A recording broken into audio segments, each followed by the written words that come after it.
Hello, my name is Eden Kim. I'm CEO of Calypso Systems, Inc., and I'm here to present optimizing SSD performance with artificial intelligence and real-world workloads. I want to welcome you to this virtual FMS.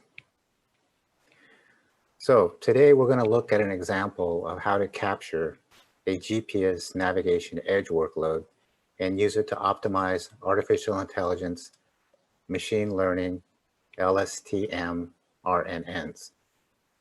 LSTM stands for long short-term memory, and RNN stands for recurrent neural networks.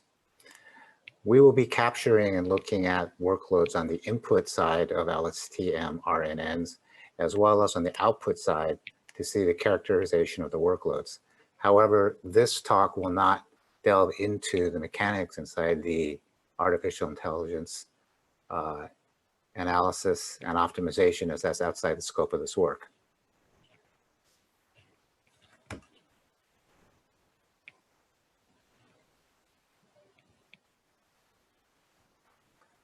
So what's the difference between a synthetic and a real-world workload?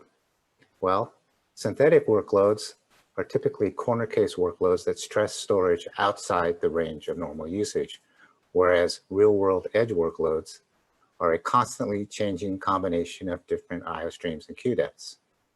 Synthetic workloads tend to be a fixed or single, very few I/O stream workload applied over a defined period of time. Real-world edge workloads may have many I/O streams, hundreds to thousands, that change over the course of the workload. Corner case workloads have traditional transfer sizes, such as half K, 4K, 8, 16, 32, and so forth, up to 1 megabyte, whereas real-world workloads have many non-typical transfer sizes, such as 10 byte, 28 byte, 60 byte, 128 byte, 1K, 1.5K, 20, 36, 56, and so on and so forth. Corner case workloads also have a fixed demand intensity or queue depth.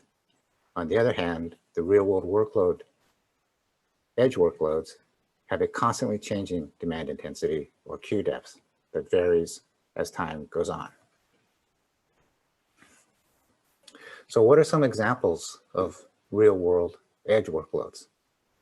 Well, you have artificial intelligence, you have genetics, genomics, 3D animations, cloud storage, big data, web portals, machine learning, and 5G edge servers. Today's example will be a blend of AI, cloud storage, big data, web portal, and machine learning. So let's take a closer look at a GPS navigation edge portal 24-hour workload.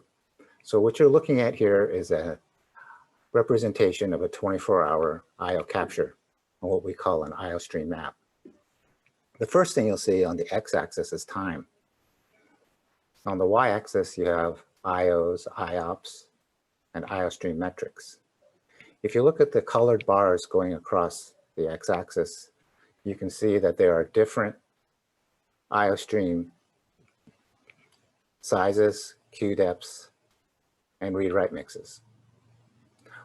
Also note that there are 4 12,000 I/O spikes, each of which is comprised primarily of sequential half-K writes. The blue dots are the IOs or the IOPS, and note how they're homogeneously clustered around the 10,000 IO level. Finally, you can see the orange line, which is queue depths, which ranges from 7 to 368, depending on the activity that occurs on the I/O stream map. If we look a little closer at the I/O streams, they are listed across the top as data series, but also in the cumulative workload. Here we can see that the 9 most common I/O streams by percentage of I/O occurrence are listed and selected to display on the I/O stream map. The other thing to notice is that there are a total of over 1,000 different I/O streams that occur over the 24 hours. These are of all different sizes, 28K, half K, 1.5K, 64K, and so on and so forth. But the 9 selected IO streams that you see compose 68 to 70% of the total IOs that occur. Finally, if you look at the 9 IO streams, they have a read-write mix ratio of 94% writes to 6% reads. So this is a heavily dominant write workload. If you look at the activities that occur, we can chart the process IDs, or PIDs. PIDs are assigned by the OS kernel to each IO stream and can reflect the process, the event, or the driver associated with the IO stream. In this case, SQL Server and MySQL comprise over 80% of the IOs. So that means that 80% of the IOs are SQL Server associated. In addition to that, while not listed as a SQL Server related process ID, many of these SQL Server PIDs can be subsumed in the system IOs. So if you see there below the bubble, the system IOs are another 15%. So in addition to the 80%, some number of those system process IDs would also be SQL Server IDs.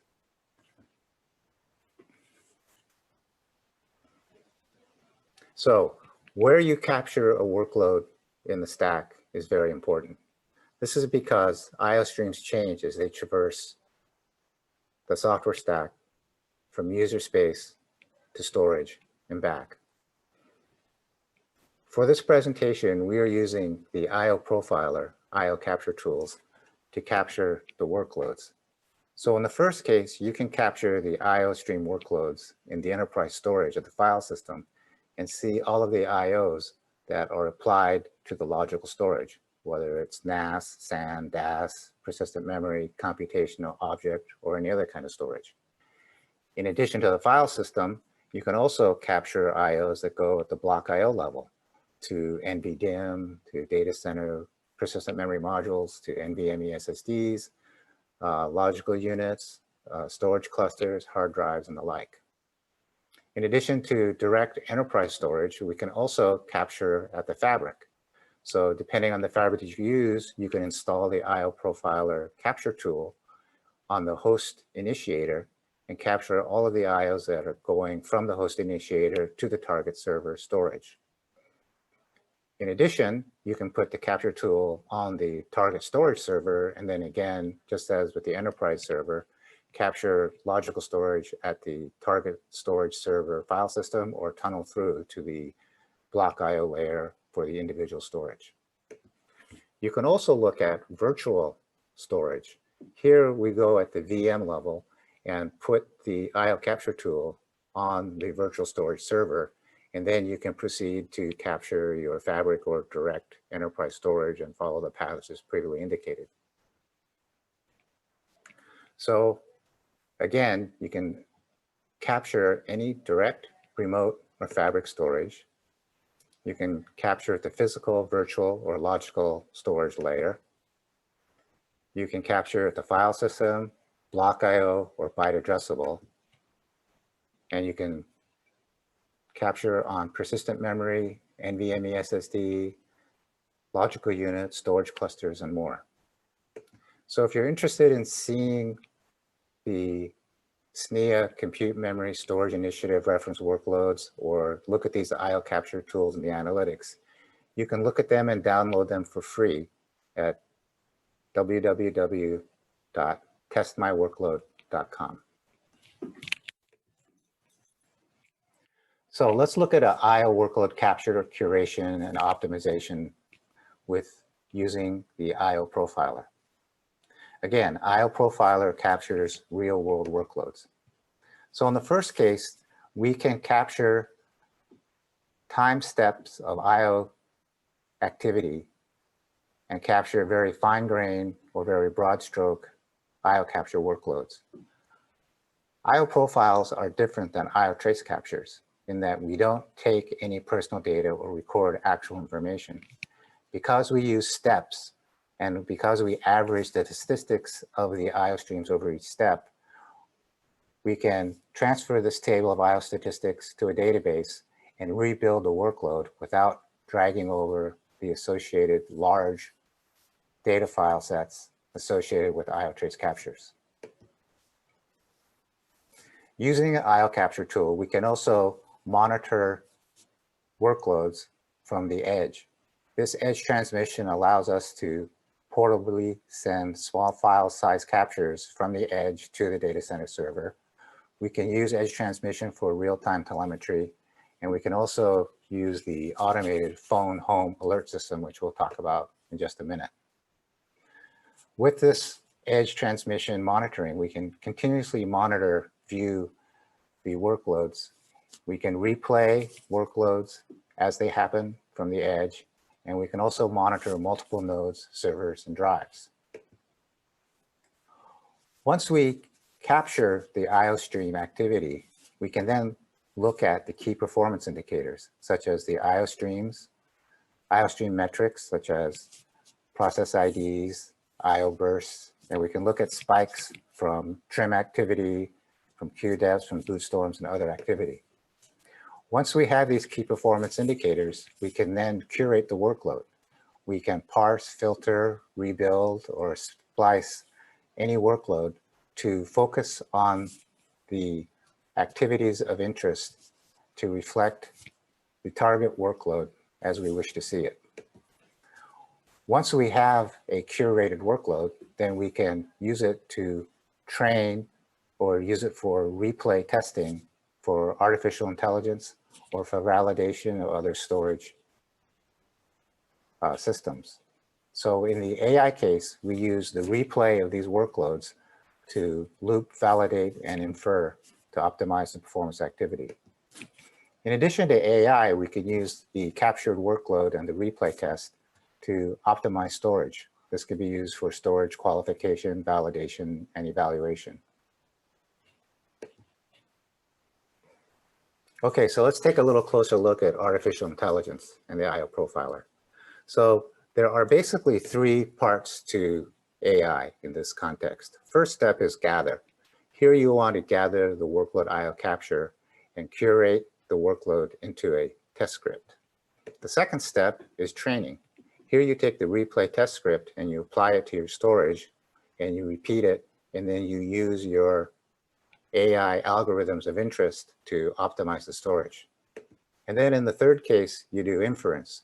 Once you have the optimization algorithms, you can then use it to infer the workload performance from the edge and optimize it for your storage.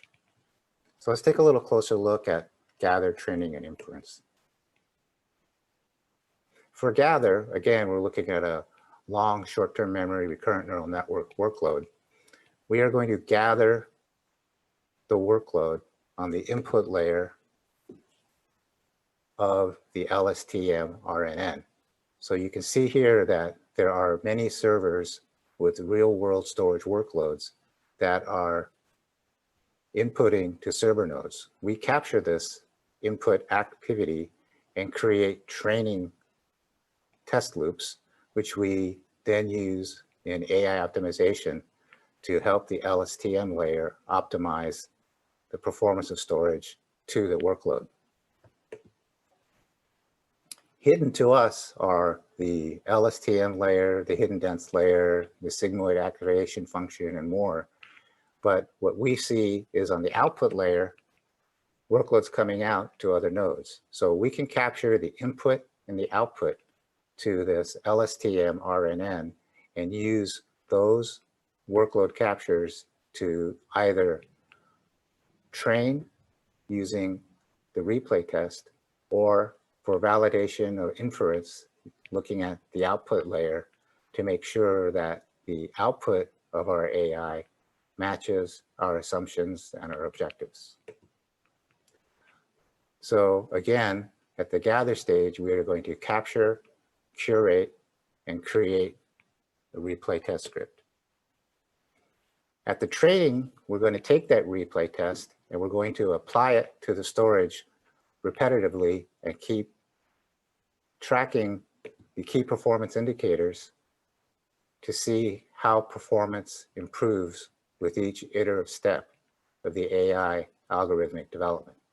So this AI machine learning workload training is a replay, test, and loop. So you can see here that you can take the input test and you can run a series of tests against the storage over time, and then you can analyze that output and then improve your AI algorithm to target the key performance indicator of interest. We're not going to peel back the layers and look under the hood to see which key performance indicators were used in this case, but it was looking primarily at the data transfer size or the block size and the queue depth as the key determinants in optimizing this workload. For the inference or the optimization, what we see now is taking the IO capture tool and monitoring the edge workload to see if the output layer has been giving us higher performance. So here you apply the LSTM-ANN AI algorithms and you optimize your performance gains, and then you want to monitor the edge performance to see that the continuous delivery integration is achieving the goals and objectives of your AI. So here you can then see that from the edge, my workload has been improving with the orange line going up and the blue line going down. So IOPS going up, response times going down. And then you can see by grabbing individual test workloads, we can see a progression where, in this case, our IOPS are increasing from 112,000 to 115,000 over the course of 10 runs.